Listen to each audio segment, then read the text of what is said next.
आप भी सर, आप शामली कलेक्ट्रेट पहुंचे हैं आज, क्या रहा सर?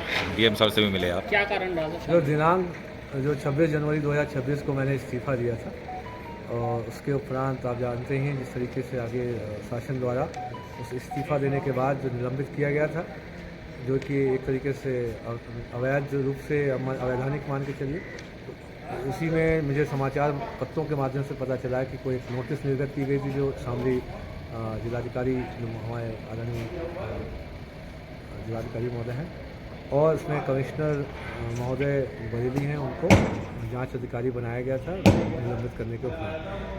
पत्र जो विभिन्न प्रिंट मीडिया के माध्यम से पता चला था कि एक कोई आरोप पत्र निर्गत किया गया है, तो उसी आरोप पत्र को आज रिसीव करने के लिए आज दिनांक 9 फरवरी 2026 को मैं यहाँ पर जिलाधिकारी कार्यालय सामने आया हूँ और साथ ही साथ जिलाधिकारी महोदय से मिलकर 30 दिन का समय लिया, पत्र प्राप्ति मतलब आज से लेकर 30 दिन का समय लिया है। इस पर जवाब तैयार करके आगे की विधिक कार्रवाई करने के लिए समय लिया। सर, क्या आरोप लगाए गए पत्र में? आरोप अभी स्टडी करेंगे, अभी तो रिसीव किया है, अब देखेंगे उसको, हमारी जो लीगल टीम स्टडी करेगी उसको हम एक प्रेस नोट के माध्यम से आपको अवगत कराएंगे। तो सर, जो वर्तमान में जो चल रहा है, अब आगे की रूपरेखा क्या होगी? शामली आगे की रूपरेखा ये है, अब समाज आप जानते हैं छत विछत हो रखा है, जिस तरीके का आप देखेंगे जो केंद्र सरकार की जो पॉलिसी है डिवाइड एंड रूल करने वाली, जो मेरे इस्तीफे में भी लिखा है कि केंद्र सरकार ने पहले SC/ST एक्ट में पहले जनरल OBC और SC/ST को पहले विभाजित किया। इनको अभी भी पता नहीं इन्होंने कौन सा देश के साथ ऐसा क्या देश ने इनके साथ बिगाड़ा है, इन्होंने अब जनरल और OBC को जो है अलग अलग विखंडित करने के लिए ये UGC रेगुलेशन 2026 लाए हैं। एक तरीके से ये देश को ख़त्म करना चाहते हैं। देश में 2 गुजराती रहे, एक गुजराती सरदार पटेल थे, उन्होंने देश में 562 रियासतों को जोड़ा और ये देश में 2 ये नए गुजराती आए हैं, देश को तोड़ने आए हैं। ये सिर्फ छद्म रूप से बोलते हैं, हिंदू सम्मेलन करवा रहे हैं, बोलते हैं कि बटोगे तो कटोगे, लेकिन ये बांट के ही आपको काटेंगे। जिस तरीके से इनका जो UGC रेगुलेशन 2026 और SC/ST एक्ट जो इन्होंने लागू कराया है, इससे स्पष्ट होता है ये देश के नहीं है, ये किसी बाहरी धरती के हैं। मैं बार बार बोला ये विदेशी हैं। अच्छा सर, केंद्र सरकार से आपकी नाराजगी साफ दिखाई देती है, लेकिन एक सनातन का चेहरा मुख्यमंत्री योगी आदित्यनाथ जी भी हैं, उनके बारे में क्या है? देखिए, जो हमारे खासकर प्रदेश में, मैं तो अपने लोगों की बात करूंगा, जो प्रदेश में अगर मुख्यमंत्री हैं वो हमारे प्रदेश के हैं। कोई अगर बाहरी तत्व या बाहरी जो ताकतें हैं, कोई अगर राज्य में किसी भी तरीके से उसको जो वहाँ का इस्टेब्लिशमेंट है प्रभावित करने का प्रयास करते हैं, तो ऐसे लोगों के हम साथ में कतई नहीं है। खासकर जो देश में जो ये बोलते हैं कि अगर आप बटोगे तो कटोगे, लेकिन उसके विपरीत काम करते हैं।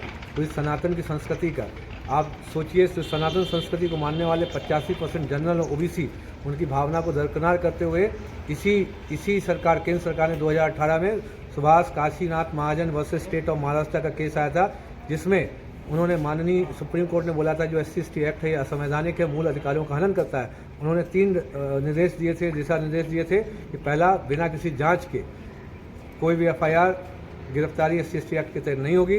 दूसरा, इसमें एंटीसिपेटरी बेल का प्रावधान किया गया था। तीसरा ये प्रावधान था कि यदि कोई सरकारी कर्मचारी अधिकारी के ऊपर SC/ST एक्ट में कोई शिकायत करता है तो बिना शासन के अनुमोदन के ये कोई कार्रवाई नहीं होगी। लेकिन ये निकम्मी सरकार, जो केंद्र सरकार की जो सरकार थी, इसने जो 85% सनातनी संस्कृति को मानने वाले, जनरल OBC को मानने वाले, उनके खिलाफ संसद में विधेयक लाकर, कानून बनाकर, जो एक धारा 18A SC/ST एक्ट में डालकर पूरे के पूरे जो 3 जो दिशा निर्देश माननीय सुप्रीम कोर्ट ने दिए थे उसको निष्प्रभावी कर दिया। तो ये कहने के लिए सनातनी सरकार है कि देश में सबसे सनातन विरोधी लोग हैं, इनको सनातन से कोई मतलब नहीं है, इनको सिर्फ पैसों से मतलब है। ये देश के जो राज्य के विभिन्न राज्यों में विभिन्न स्कीम्स चलती हैं, योजना चलती हैं, उनके बजट का एक पैसा सब कॉन्ट्रैक्टिंग कंपनीज के माध्यम से लूट ले जाने के लिए ये बने हुए हैं। हाल ही में आपने देखा हो कितनी पानी की टंकियाँ टूट रही हैं, क्षतिग्रस्त हो रही हैं, ये सब इन्हीं के कारनामे हैं। सब कॉन्ट्रैक्टिंग के माध्यम से विभिन्न कंपनियों को टेंडर दिए गए हैं और ये कंपनियां जो 10 से लेकर 30% का जो है पैसा लूट के सब कॉन्ट्रैक्टिंग के माध्यम से ले जा चुकी हैं। आप किसी भी जिले में पकड़ लीजिए, आप चाहे यहाँ पकड़ लीजिए, लखीमपुर खीरी में सबसे पहली टंकी पानी भरा गया था, टूट गई थी। अब इससे बड़ा भ्रष्टाचार क्या होगा?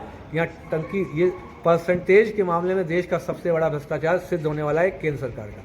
माघ मेले की जो घटना हुई है सर, उसमें अभी आपने बताया कि योगी आदित्यनाथ जी के को काफ़ी हद तक आपने कुछ नहीं बोला है, ये तो ये मतलब क्या उस घटना में केंद्र सरकार कहाँ थे? मैं अपने माननीय मुख्यमंत्री को तो पहले बाद में बोलूँगा। मैं ब्राह्मण समाज से आता हूँ। चोटी अगर सनातन संस्कृति का प्रतीक है, उनकी चोटी जो घसीट के पीटा गया, ये हमारे जो अकर्मण्य जो एक नाम के लिए जो सरनेम के साथ हमारी जाति ब्राह्मण MP MLA, मुझे इन नक्कारों से सबसे पहले ये पूछना है, इन नक्कारों से, आपको दर्द नहीं आया? अभी तक दर्द नहीं आया? अभी तक एक मुंह में स्टेटमेंट नहीं खुला है? जब आपके समाज के लोग अपने आपके सम्मान नहीं करेंगे तो दूसरा कौन सा सम्मान करने आएगा? किसी को इतना समय है? अभी मुक्तेश्वरानंद जी ने आपसे कहा था कि सरकार से बड़ा पद हम आपको देंगे, उनके बारे में क्या? देखिए, आदरणीय हैं, शंकराचार्य जी हैं, उनका सम्मान है।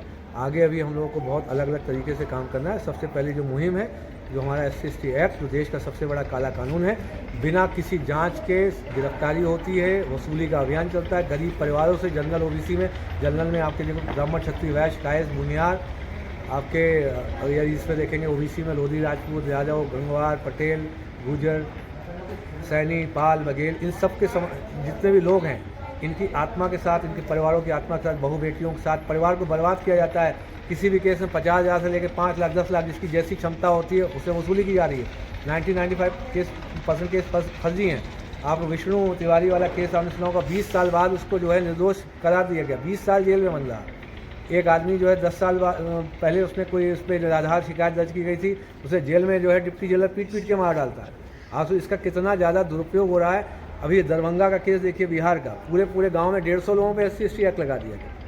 इसका इतना दुरुपयोग, ये रॉलेट एक्ट जो सीधे से सीधे लॉ में एक प्रिंसिपल होता है कानून में, ऑर्डी ऑर्टम पार्टम, जो प्रिंसिपल ऑफ नेचुरल जस्टिस, नैसर्गिक न्याय का सिद्धांत, जिसमें कि हियर द अदर पार्टी, दूसरे के पक्ष को सुनेंगे तब आप कोई फैसला लेंगे। इसमें तो सीधे एक जातिवाद, ये जाति भेद का या भेदभाव का आरोप लगाया, सीधे वो जेल के अंदर, और पूरी प्रताड़ना देश और समाज में उसकी चालू हो जाती है। सर, वो कौन अधिकारी था जो फोन पे आपसे कह रहा था? ये अब उसका इसको आपने रहने बताया नहीं दीजिए। अभी तक। कुछ चीज़ें जो है हम गरिमा, सभी की गरिमा का सम्मान करते हुए कुछ चीज़ें हम लोग अपने पास ही क्या कोई रखते हैं। बड़ा ही अधिकारी था या कौन था सर? अब थोड़ा सा जिलाधिकारी महोदय को कोई अगर सुना रहा होगा, कोई छोटा मोटा अधिकारी तो नहीं होगा। तो कोई ये लड़ाई जारी रहेगी अभी आप? नहीं, ये लड़ाई पूरी जारी रहेगी। अभी हमारा प्रथम जो है मिशन SC/ST एक्ट पे है। मैंने 7 तारीख के लिए बोला था, केंद्र सरकार को वार्निंग दी थी 1 तारीख को कि अगर नहीं करते हैं, अभी देश में और देशव्यापी आंदोलन होगा।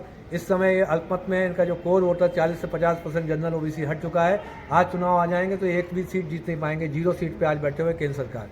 तो सर मुख्य रूप से कौन से संगठन? अभी देखिए, इस पे हम लोग वैकल्पिक रूप से हमारा पूरा समाज जो है, विभिन्न जनरल ब्राह्मण संगठन, जनरल सब समाज के संगठन, OBC समाज के जो लोग हैं, सभी लोग मिलकर अभी डिसाइड करेंगे। इसमें कुछ ना कुछ अच्छा विकल्प हम लोग ढूंढेंगे। ठीक, धन्यवाद आपका।